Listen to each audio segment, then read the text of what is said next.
As we celebrate Pentecost today and think about um, what we can call the birth of the church, the pouring out of the Spirit, um, I want us to look at this passage from from John chapter 14, and it starts with a statement from Philip.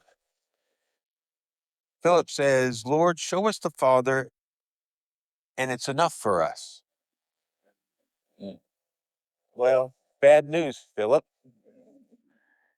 You've actually seen the Father, Jesus says. I've been showing you the Father. And obviously, it's not enough because it's not like once Philip hears, "Oh, you've been showing us the Father all along. Now I'm fine." It's been enough. See, the reason he says, show us the Father and that will be enough, is there is a sense in Philip that even though he's walked with Jesus and seen him during his ministry and listened to him teach, and all this has been going on, he's still feeling like something's lacking, right? And he's thinking, he's thinking, okay, what could it be? Maybe if Jesus just shows us the Father, wow, everything will be finally complete. And Jesus says, well, that's exactly what I've been doing, because whatever I do is what my Father does. I only speak what my Father speaks. I've been showing you the Father. If you've seen me and the way I do things in the world, that's the Father. But I don't think that removes Philip's sense of, well, but there's something still lacking. And I think each one of us probably have something right now that we think, well, if only this, that would be enough, right? If only God would answer this prayer. If only God would show me exactly what I'm supposed to be doing, because I've been trying to figure that out, and and I've done different things and I'm still not sure I'm doing exactly what God wants me to be doing. If God would just show me that, that would be enough. If you think about it, I bet there's something each one of us is thinking right now, if only we could have this, that, something, that would be enough. And I bet you that's changed over our lives, right? It used to be one thing and now it's something else, right? And there always seems to be something that we would like to have, to receive, to see, to know, and that would somehow complete everything for us. Well, that's what Philip's thinking, and his suggestion is, show us the Father. And Jesus says, I've been doing that, and it's still not enough. Jesus goes on to talk about how the Father is going to send the Spirit. I'm going to ask the Father, and he's going to send the Spirit. And the Spirit will be with you. Notice what he says in verse 17. He says, that is the Spirit of truth, whom the world cannot receive because it does not see him or know him, but you know him because he abides with you and will be in you. So the Spirit that Jesus is talking about, Jesus tells his disciples, you actually already know this Spirit. He's with you. He's been with you. You've sensed the Spirit of God. You're familiar with it. The Spirit of God is the Spirit of Christ. They've been around Christ. They've seen his Spirit. They've heard his Spirit in what he teaches. They've seen that Spirit at work when he welcomed children, when he touched lepers, when he talked to women who were despised for one reason or another, and when he went to dine with Pharisees, people who were criticizing him. They saw the Spirit. The Spirit was with them. Now, they didn't maybe realize the Spirit was in all of that, but Jesus is saying, this Spirit, you know this Spirit has been with you and will be in you. And so there's this movement of with to in. And I think that's a pretty much a common movement of our spiritual journeys and our spiritual life, is that things go from being something that we are with and is with us to something that becomes internalized and was within us and starts to penetrate our hearts and our mind. I mean, I think that's just the way it works, right? And so there's a further step that they're going to experience of this indwelling of the Spirit. And of course, all of that is symbolized, celebrated, seen in the events of Pentecost. And so we're proclaiming today, all of us have that Spirit. My question is that enough? Do you feel great about that? Do you sense that inner presence of the Spirit just giving you peace and making everything right with the world and in your life? I mean, I don't. I don't, right? I don't think I really ever have. And I'm not doubting what Jesus is saying about the sending of the Spirit. I'm not doubting what the apostles testify to about the indwelling and presence of the Spirit. I'm just being honest that lots of times I still worry about things. I still struggle to figure things out. I'm still not sure what to do or how to be guided by this Spirit. And we can say I'm empowered by the Spirit, and yet lots of times I feel weak as anything. I do not feel any sort of empowering.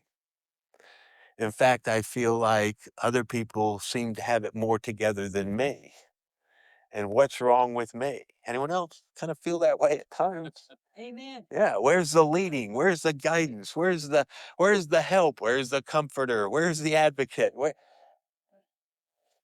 I'm not casting doubt upon all of this. I am suggesting, in fact, that my experience is that my expectations about what it means to be filled with the Spirit may not be the same as the reality of what it means to be filled with the Spirit. Because what I would like the filling of the Spirit to do for me is to remove all doubt, is to answer all questions, is to make my path clear in the world, basically to make faith unnecessary. Right? That's what I want the Spirit to do. Make it so I don't need faith. I don't have to walk with uncertainty. I don't have to trust. I can see everything clearly. Would the Spirit be doing the work of God if the Spirit, in fact, made it possible for me to live apart from faith? Or is the work of the Spirit and the presence of the Spirit not as I expect, giving me an internal sense of great power and guidance and peace, but maybe the work of God, which does not eradicate the very realities of what it means to be a human being living in an uncertain world and trying to navigate through life with all of its questions. Does the Spirit sort of suspend all of that? I don't think so. What I think is I have to become comfortable with the fact that it's not enough if the enough is defined by what I would like. Because again, what I want is something that makes it not necessary for me to depend on God day by day, moment by moment in all situations. I want to be self-sufficient. I want to have the kind of power that makes it so I'm always confident and never feeling weak. In other words, I want a spirit that God is not giving me, rather than inviting the spirit that God does give. A spirit whose fruit is love and joy and peace, patience, kindness, goodness, gentleness, self-control, but not necessarily the sense of always having that love and joy and peace, patience, right? It's that I have to rely on the fact that those resources are there, that spirit's there, and not to read too much into my feeling. When I feel powerless, to remember, but there's a power I don't feel. And when I feel I'm at my wit's end, that somehow there's a strength that's there that maybe I don't perceive. And so what I am called to do is to rely on God being present in ways that I don't always perceive, but I continue to trust is in fact the case. To live in the Spirit doesn't make everything neat and tidy. The peace that God gives is the peace of his Spirit. It says in our passage, my peace I leave with you. Well, it's love, joy, peace, patience, kindness. That's the fruit of the Spirit. Did they receive the peace of God in the Spirit of God? Yes. Did they still struggle, get worried, encounter uncertainty? Yes. You just read some of Paul's letters. Sometimes he's ready to pull his hair out over things, over Christians who just won't listen, right? Did he not have the spirit of peace? Yes, he did. And I think in practical terms, that spirit of peace shows up when I remember in the midst of my being in turmoil and frustrated and confused and wanting to do things that I can't seem to be able to do and make happen things that I can't make happen and fix what I can't fix. To somehow pull back and remember, but I'm not God. And there's a kind of peace in remembering I don't have to be God. And I can rest in my own imperfection and say, it's okay. I'm a human being. The Spirit of God is at work, and that Spirit of God has not made me all capable, all knowing, all powerful, or anything else. Even the things that we attribute to the characteristics of God, the Spirit has not granted me that. The Spirit has promised to carry me through, as Paul describes it, as a seal of something more to come, that somehow I will be carried through by the Spirit of God while I remain worried, frustrated, struggling, weak. And yet I can come back and remember, but I'm not alone. There is one far more capable than me who is with me and in me. And sometimes I get a glimpse of that presence, right? Yeah. May not be constant, but sometimes we get a glimpse of it.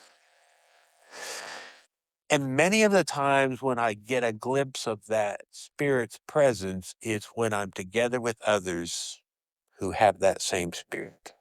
They show it, right? They bring it out. Often when I'm alone in my thoughts, it's a dangerous place to be, alone in your head. Gordon McWhorter used to say, one of his sponsors told him to do this, and he says, Gordon, you're now holding all your problems in your hands. When I'm alone in my head, everything's a lot worse. When I'm together with others, it's somehow the spirit among us seems to move, and I glimpse it, and I remember, yes, in the end, in the words of Julian of Norwich, all will be well, and all will be exceedingly well.